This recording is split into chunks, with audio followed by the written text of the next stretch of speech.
बहनों और भाइयों, महाराणा प्रताप ने उस समय जो सबसे बड़ी विदेशी हुकूमत थी, ताकत थी, उन आक्रांताओं को चुनौती दी थी। महाराणा प्रताप की लड़ाई सत्ता की लड़ाई नहीं थी और स्वाभिमान की लड़ाई थी, स्वदेश और स्वधर्म की लड़ाई थी।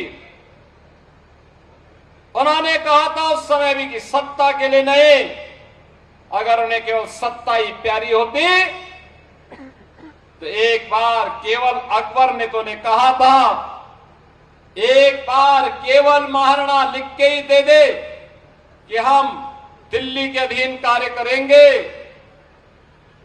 तो उनकी सत्ता को, चित्तौड़ और मेवाड़ की सत्ता को हम छेड़ेंगे नहीं।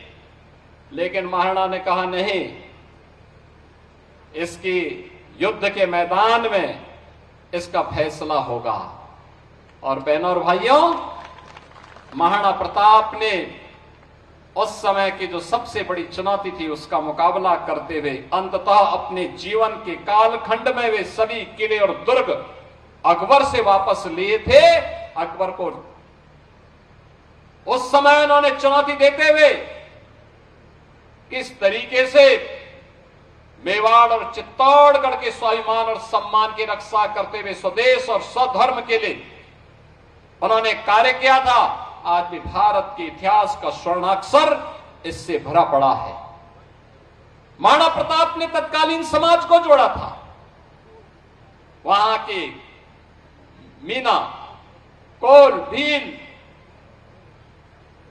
भामाशाह जैसे दानवीरों ने उनके साथ सहयोगी बनकर के उस समय भारत की रक्षा के लिए अपना सर्वस्व न्यौछावर किया था।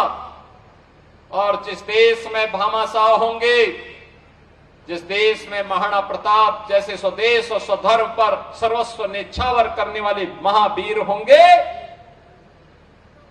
उस देश का कोई बाल बांका नहीं कर सकता है।